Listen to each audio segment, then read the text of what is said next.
Welcome to PWS Connect, a podcast for the Prader-Willi syndrome community brought to you by PWSA USA. This podcast gives the latest news in research, advocacy, and family support by bringing together staff, volunteers, PWS treatment specialists, biotech and pharmaceutical representatives, caregivers, family members, and individuals with PWS. Our goal is to connect education, awareness, and resources with those living with PWS and their supporters. Join us in our mission to enhance the quality of life and empower those affected by Prader-Willi syndrome.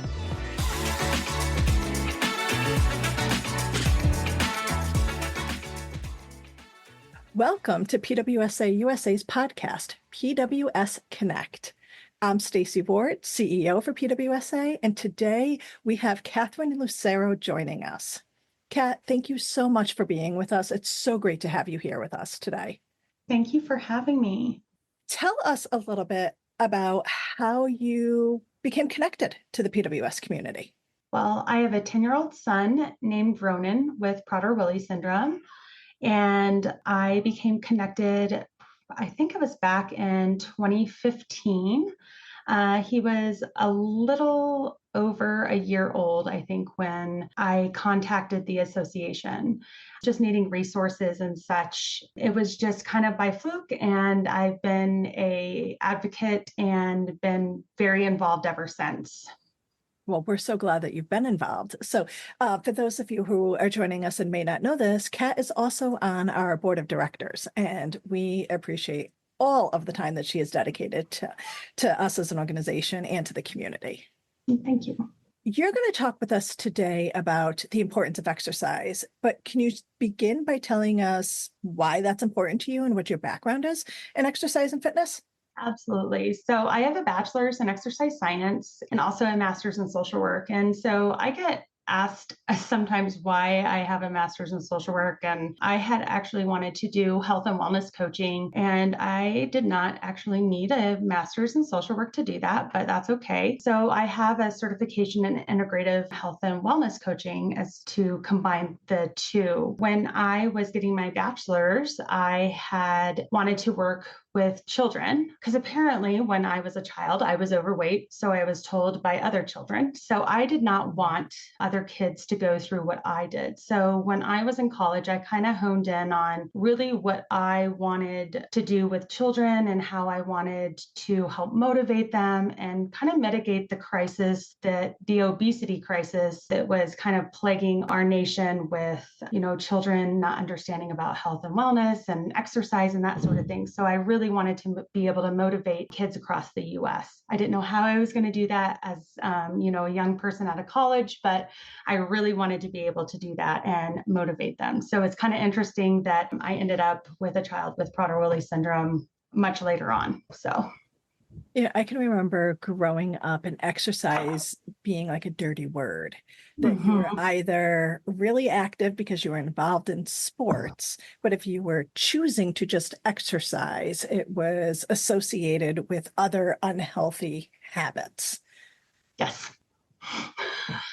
I'm so glad that hopefully we have moved away from that for the most part as a society. Do you think we have? I believe so. And in some situations, honestly, I think that there will always be kind of situations where you have the unhealthy ways that you're going to use exercise as a way of escaping, use it as a weight loss tool, to over-exercise, or to use it as a way of escaping and a way of poor mental health, that sort of thing. And I think that hopefully it can be, I am in hopes that parents educate their children to use their skill base, if they understand exercise and wellness as physical fitness and health, and as it pertains to, I guess, our overall wellness, that it's not a dirty word. And it is something that is so good for us, our self-esteem, our self-worth, and to be involved with physical activity in general does not have to be sport related. And it is so healthy for us. And again, our self-esteem. So just walking in general and just, it's not unhealthy. It can be unhealthy in certain circumstances if you are using it to, I guess, in those circumstances, if you are using it for weight loss, I don't know if that's what you were getting at for those unhealthy circumstances. But I think it's the excessive exercising that could lead to weight loss in an unhealthy way. And then I've also seen it growing up, not so much as an adult in this time, but I saw exercise used as a punishment a lot. So, if you were not paying attention in practice, it was go run a mile. And honestly, I still see it. I see that, and it's unfortunate. I see it in my family. My sister-in-law and my brother-in-law use it. And it's an unfortunate thing. So I kind of often wonder what my nieces and nephews are going to what's going to happen with them, because I don't want them to view exercise as this terrible, terrible thing and the outdoors, because they're constantly outside because there's 5 kids in their family. And so hopefully they still enjoy the outdoors as they get older. I hope so. I mean, moving your body in general is just so important for lots and lots of reasons. Yeah. Absolutely. So what are the primary benefits of either a regular exercise regime or just being active?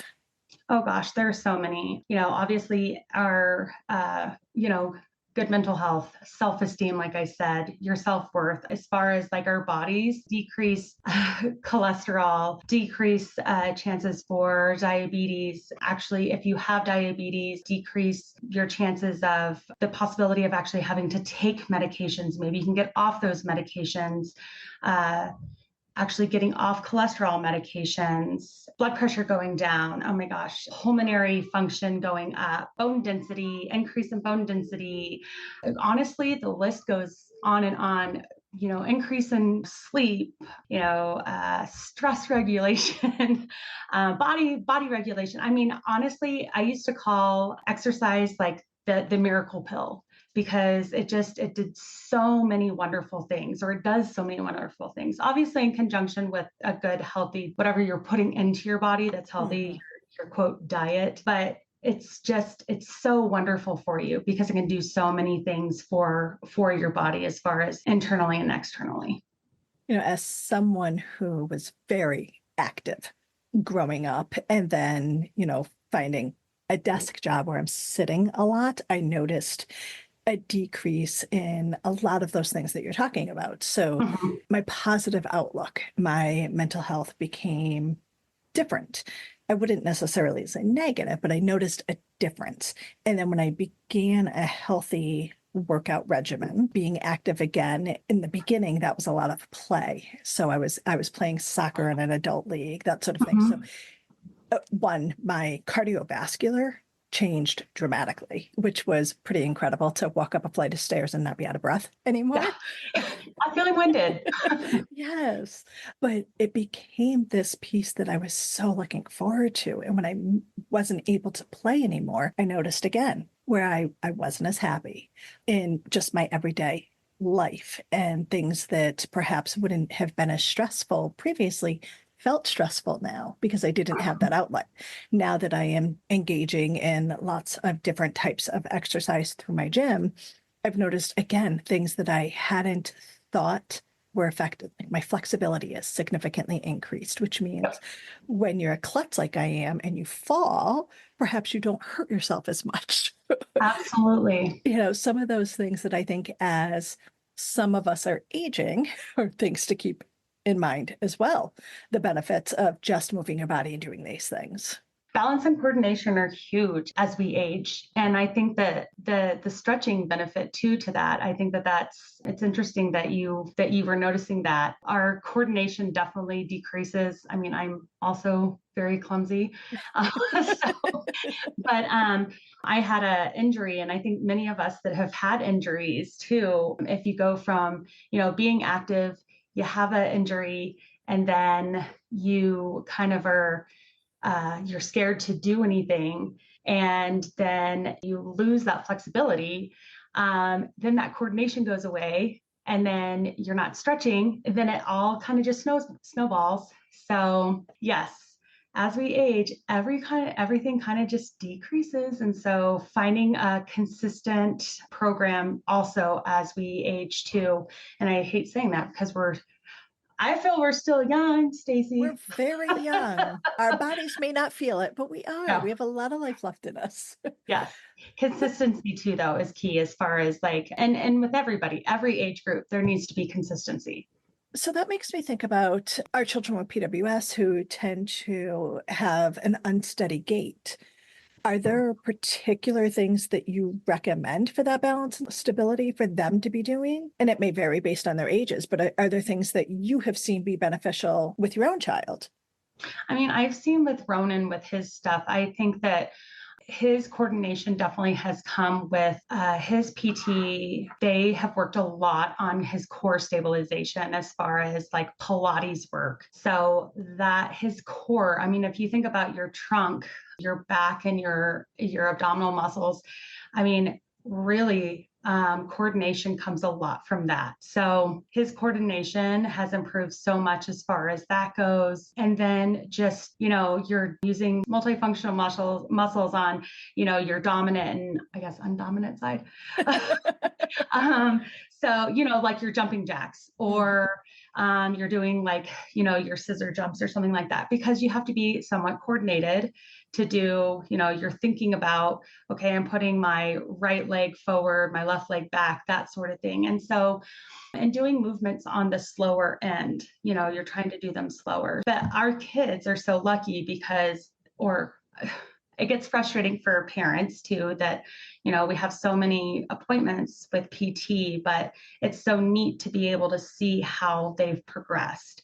And our physical therapists have given our adult children, all these wonderful tools. So to become so coordinated or more coordinated. More coordinated. So, and I feel like so many more of our community members have been able to ride their bikes or maybe roller skate or swim because they're more coordinated now. Really great point. When I think of 20 years ago, when I first got involved in the PWS space and people were getting diagnosed a lot later, they weren't necessarily getting those therapies at a young age like we're seeing now. And there is a difference. Yeah. That's So very it's pretty cool. So you mentioned the benefits that I think we both have experienced with mental health and that positive benefit of moving your body and exercise. Is there research that also supports this, or is it just kind of anecdotal what we're experiencing? There is research. In fact, there's a ton of research. And I remember being in school, and there is super old research too about mental health and exercise and stuff like that. But I did find an article that is up to date. It did indicate that when a person has a exercise program that they are doing consistently, I mean, it's kind of like a duh factor, I guess. You're like, okay, I am happier. I feel good. And I believe Elle Woods and Legally Blonde might have said somebody that is producing endorphins, happy people, Yes. Yeah. So if you're producing those endorphins, those happy hormones, then you just feel better. And you had said at the very beginning when you were talking about doing soccer and finding a league that, you just felt good doing, when you were finding something that you enjoyed doing, you just automatically feel so much better. Yes.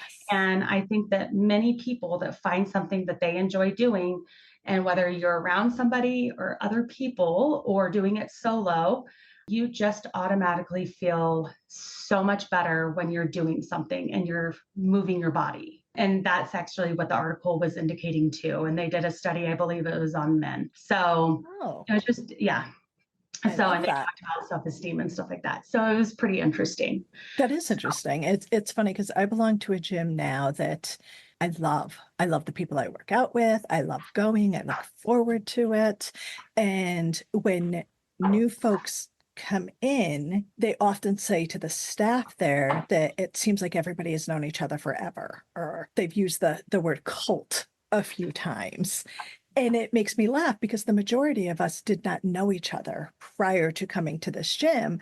But by coming consistently, we all go at the same time, you get to know each other. So it becomes that social piece, but it's also we feed off of each other's energy Yeah. and push each other. So it's become this competitiveness Yeah. to improve yourself, not be better than them, but to be better than you were the day before or better than you were the previous month. And it's funny to me that the research kind of supports that you're just happier and, happy people attract happy people. Right, absolutely. Well, and my in-laws, they're close to 70 and 70, and they just started going to a gym, and I love talking to them about it because they had never really gone to a gym before, and they love going because they've built a community. And when somebody's not there that they know, they worry about them, and so they have this community of people, this camaraderie. And yes, they love their workout, but they also go for that socialization. And I think that that's also what happens as you get older. So for that aging population, you go for that social aspect as well. So that research piece also talked about decreasing that cortisol level, and I think we also hear a lot about that within our Prader-Willi community, because cortisol also, any community, gain weight with cortisol.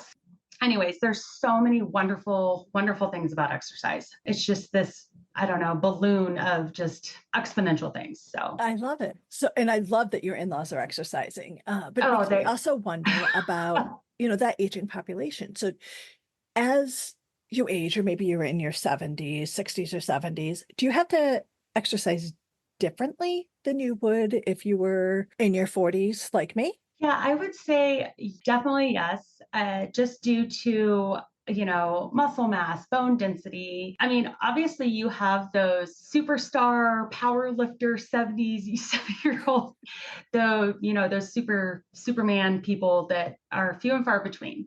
But then you have your average person that just, the way we age, it's just how it is. So you start off, lower and slower, and you talk to your physician, and you also talk to the trainer. I would say if somebody is going into a gym for the first time, or it's been a really long time, talk to the trainer that you're of the gym that you're going to. They show all the equipment. Or if you're going in with some type of syndrome or disease like Parkinson's or MS or cancer or something like that, some gyms even have wonderful classes, like there's balance and coordination classes, there's chair classes now. There's so many different types of classes that are just so amazing for those types of communities. But yeah, I think that being able to know what your limitations are, and knowing that you are not that same person that you were 20, 30, 40 years ago. And that's a hard one. Yeah. And my father-in-law actually does water aerobics, and he loves it. So that non-impact is really great for also the senior population too, especially if you have, you're more prone to osteoporosis and that sort of thing. Mm-hmm. That's a great point. In some ways, the senior population mimics children with PWS. And I think that that's also why our kids are they're great in the water. I so, I mean, Roman loves the water. I think that it's so good. I mean, they should have their own swim team, the PWS swim team. I love it. So I think that just for even our aging PWS population, for them just finding what activity that they enjoy doing, that's not harmful. And I think that some of the communities that we have, I think some of them actually do chair classes and that sort of thing. Mm-hmm. So when I was in my previous life, we had some folks who came in. So many of the people we supported through the organization that I worked at that did not have PWS utilized wheelchairs for mobility. Oh. So we had some therapists who came in and taught mobility classes for those wheelchair users. But I think that can be adapted really to anyone who maybe needs a little bit more stability, where some of that movement needs to be happening while they're sitting down. Or, I think that when it comes to moving your body, there's so many options. There's so Absolutely. many things that we can do.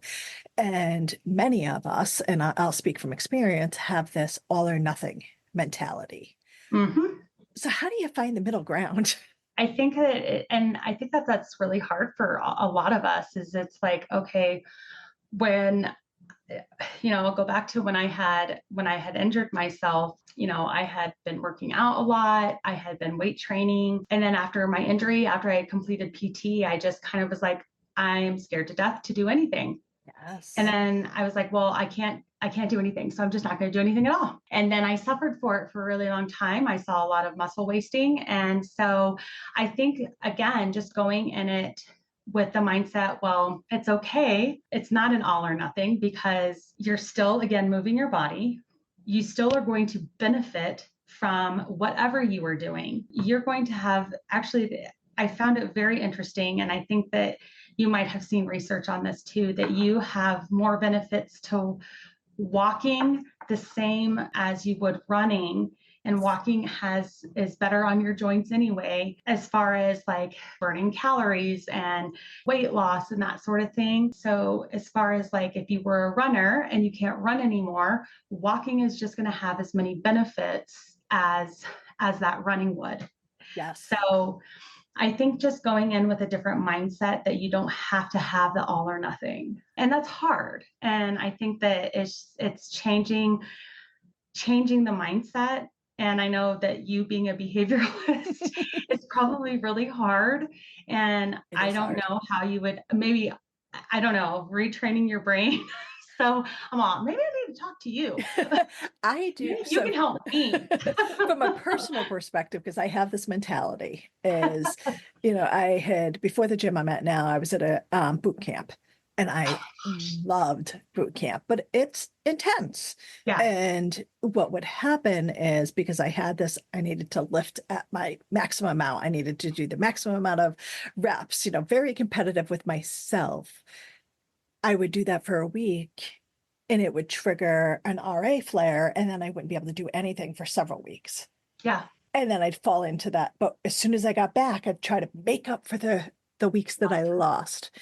And what I really had to learn after I was forbidden from ever going back there by my doctor was how to reinforce other types of body movement with myself. So I went from lifting really heavy weights. I still do lift, but I lift less. I do less reps, less weight, doing more body weight exercises. So Pilates and yoga and things that are a little bit less taxing on the joints. And let me guess, you're still getting really strong. Yes, much stronger than I thought was possible.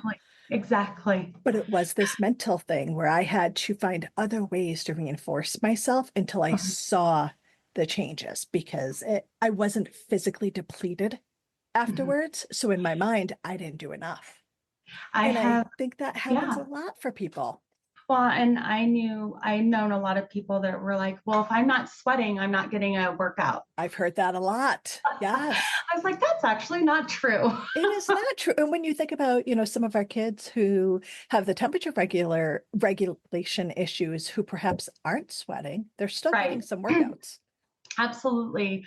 Yeah. I was, or with Ronan, I look at him and I'm like, I know that he got a really good workout from physical therapy. And I'm like, I think you're good.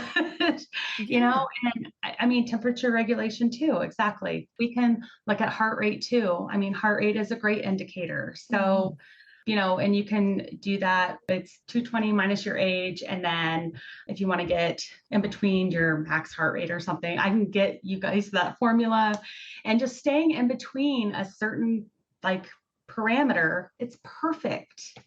So, and just knowing what area you need to be at, you don't have to be all sweaty.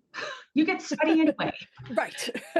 So besides the all or nothing mentality, are there other barriers that you see that are common for people when it comes to being more active or starting an exercise regime or staying consistent? I think something that we touched on at the very beginning was weight. I think that obviously with our population, we get stuck on that with our kids. Yes. And that's really, it's a heartache for all of us. So whether it's our kids or us, and then if we're not seeing results, such as, what you were just talking about with yourself. So if we're not seeing a result, like if we're not moving up in our weight, like the weight that we're lifting, or we're not getting as many reps as we want, or we're not getting the mileage that we want. So if we have a goal and we're not reaching it, I think that it really defeats us. And I think that then at that point, people want to just give up and throw in the towel. And I think that's really hard for individuals to keep going with any kind of exercise program or anything like that. And that's when you see people kind of just give up, especially with people that are just starting an exercise program. And I think that that's when you also see, at the beginning of the year with, your New Year's resolutions and stuff like that. So they have these big grandiose things. And instead of doing like smaller step-by-step goals or anything like that, they have, people have these big things and big goals. And instead of having smaller ones, little bite-sized pieces, it becomes too much. That's why the gyms are really busy in January and February. And then it drops off. And so if you want cheap equipment, you wait until March. That's right. And everybody's selling everything. Right. It's a perfect time to get everything. You guys as parents, I mean, all parents are very busy, but I think that it's a little bit different when you're the parent of a child with PWS who has multiple therapies, lots of doctor's appointments. Often you're traveling for doctor's appointments because there aren't specialists near you. Your lives are really busy. And I find when I speak with parents over and over and over again, I hear that they're not taking care of themselves because their priorities are on their children. So do you have suggestions for people who are busy all the time on how they can make this a priority and integrate it into their lifestyle rather than seeing it as, I need to do this for this period of time versus it just being part of your everyday schedule? Before I became a stay-at-home mom, when I was a working mom, before I moved to Colorado, I had to make it a priority during my day. So I would walk the hallways. I would set an alarm. So I would set an alarm. I would walk. I think it was like every hour, every hour and a half, I would walk. And I would do all the stairwells in the building. And then I would come back up and I would sit. And then it was like that, for the rest of the day. So that's what I did. But then when I got home, if it was light enough, once I picked up Ronan, then I would do a walk around the neighborhood if I had time and if it was light enough. And then Armando and I would try and give each other time to be able to go to the gym. It didn't work all the time. But that was something that we did try and do. So it was so long ago. I don't even remember if we still had gym membership. I think we did. And then once we moved here, that was also something I would walk with Ronan around the neighborhood. And I also, I recommend to people, put it in your calendar as a scheduled appointment. If it's not in your calendar as a scheduled appointment, you will not do it. And it can be in small increments, like 10 minutes periodically throughout the day. And it doesn't have to be super long. I also know, if you're at the grocery store, and I know lots of people do grocery pickup, but if you don't, sometimes I find it cathartic because I don't have my kids sometimes. But if you have time to go into the grocery store and you have all your grocery shopping done, go up and down all the aisles. Granted, don't purchase anything that you don't have to, but just go up and down all the aisles. Get those extra steps in. Yes, park out in the middle of no man's land. First off, nobody will hit your car, although you do get stack quads that will park right next to you. Anything that you can get those extra steps or that extra exercise. If you don't have to be in the room when your child is in therapy, that's a good time to kind of get in some exercise or extra steps or, calf raises or lunges. I mean, I've done that before. I've had people, I've gone up and down stairs and done lunges and stuff outside. So I think that it's just when you have time, that's the best time. And if you are a single parent, again, that's the best time to also kind of do that as well. I think that's a really great point that I see this a little bit trending on social media as well, is finding those times, 10 minutes, an hour of walking or going up and down the stairs instead of using the elevator. All of those ways that you can move your body that we don't necessarily think of as exercise, but add up and end up being, and I know there was a research article that spoke to this that I'll have to find, but it spoke to those are the things that long term have better health outcomes than doing the short term intensive exercises. So if you just make that part of your everyday, there's a bunch of us here at PWSA that bought the walking platforms. Yay! And we all have them under our desks. And when we're in meetings, we'll be walking together as we have our meetings, just because we found that if your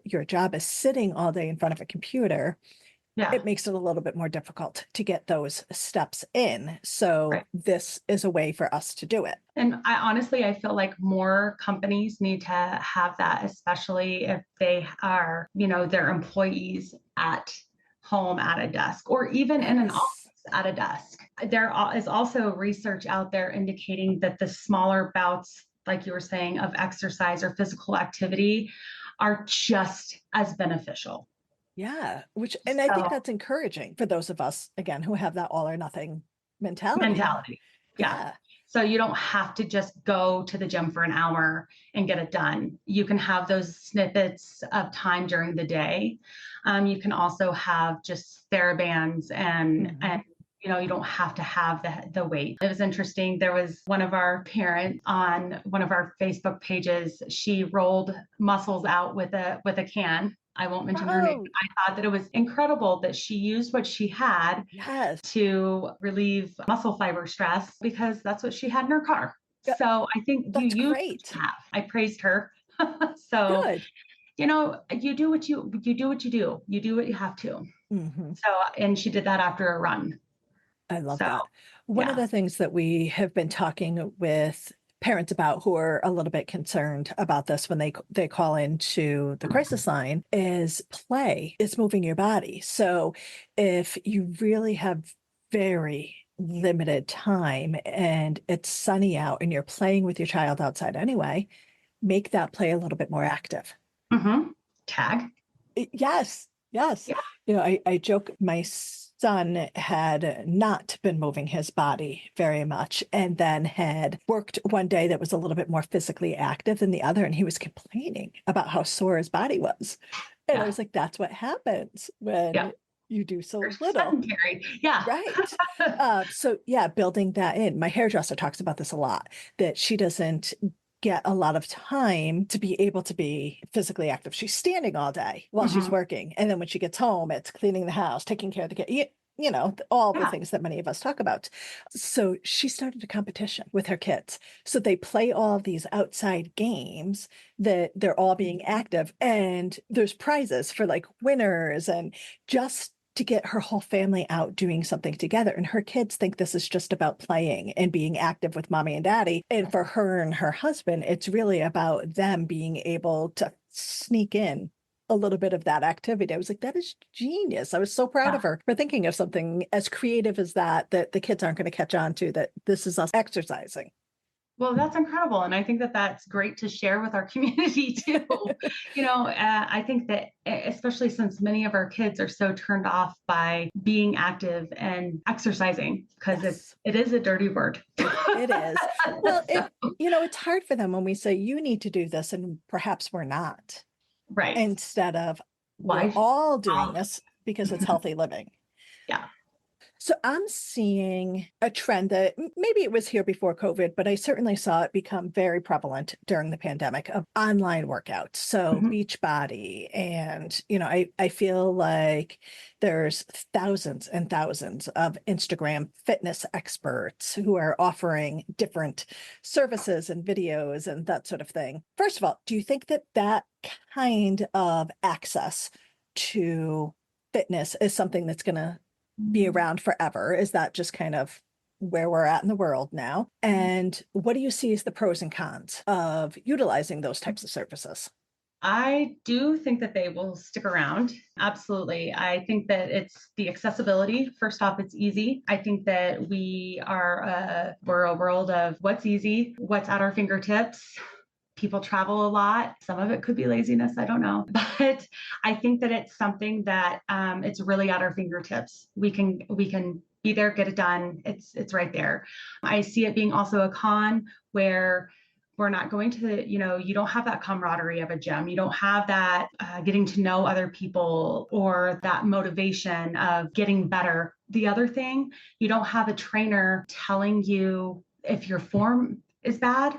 So you could have injuries. And so I think that that is a huge one. Injuries can occur. I mean, you have lots of people that are like, oh, I know what I'm doing, but really bad form is a huge thing and a terrible one because you see that a lot in a gym and you're like, oh my gosh, you're doing that so terrible. And I saw even the other day, I saw somebody that I knew that shared something on social media and she had a trainer and I was like, oh my gosh, she's doing something so terrible. And I'm assuming it was a trainer there. And I was like, she's doing that wrong. She's going to hurt herself. Oh gosh. But that's neither here or there. Injury is awful because then, as we know, coming back from something like that is awful. Very difficult.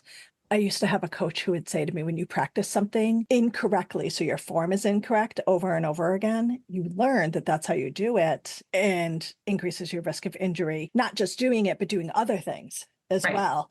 So yeah, that's one of the things I've seen as a con. From a accessibility, it can be really great. My kids have gone to bed. I have a half hour. I can pop this video on and Yep. do whatever. So yeah, I think that's interesting. One last question. What do you think the future holds for exercise and fitness? I feel like this has become kind of a booming, I don't want to say active, but almost business in our society right now.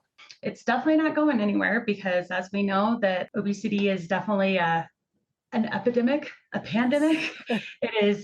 It is still a huge issue in our country, and exercise is definitely here to stay. It is definitely something that people are still very much attracted to, and I don't want to miss out on what's the cool thing, and I want the latest and greatest technology, or I want the mirror that does this. So I definitely see exercise and the health and fitness world just booming and continuing to do so. So it'll be really interesting to see what happens over even the next 5 to 10 years. So yeah, I'm excited to see. The gym I belong to, which is HotWorks, is very new to my area.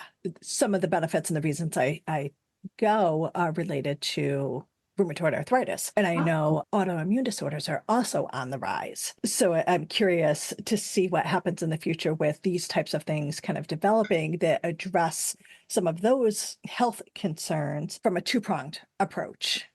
Do you have a second to do some rapid fire questions? Oh, go for it. Let's see how I do. All right. First, what's your favorite exercise to do? Oh gosh, I love squats. Love that. Favorite. What's the exercise you hate to do, but you do it anyway? Oh, burpees. Just like them. Yes. The worst injury you've ever gotten? I think we all know this one. Sprained ankle, and it ended up with surgery. Yes. Oh gosh, I forgot that you ended up with surgery after that. Your favorite fitness person? So either instructor or I like the Jillian Michaels. I'm so old school. I love that you said that. And the most fun you have exercising. So tell us about a time, the most fun you had. Oh gosh. I don't know. I'd probably have to say when I was in college and I was teaching, it was for my college exam in one of my classes, and I had to actually teach my class for Sounds like fun. Yeah. Yeah. So I'm not an aerobics instructor, so I just did kind of like a circuit. So Okay. so I did like an 80s theme and had like Joan Jett and like Bon Jovi. So it was fun. That So sounds fun. yeah. So I think love that was it. Oh, well, I have Yeah. loved this time with you. Thank you so much. Oh, thank you for having me. I really appreciate it. It's been so great. So, is there anything that you would like to share with our guests before we disconnect? I would say if you get into an exercise program, don't give up. just keep going. Don't get discouraged. If you do, just jump back in and just know that you can do it. Great advice. And thank you to all of our listeners who are joining us. We hope you've enjoyed this episode of PWS Connect. Thank you for listening to this episode of PWS Connect. If you want to learn more about Prader-Willi syndrome and how PWSA USA is making strides in advocacy, family support, and research, visit www.pwsausa.org.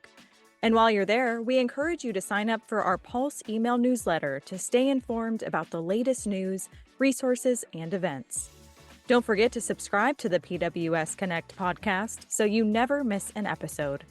Our team is always available to support families and their loved ones living with PWS 24 hours a day, 365 days a year. You can call us at 941-312-0400 or email info@pwsausa.org. Catch a new episode next Tuesday, and until then, have a great week.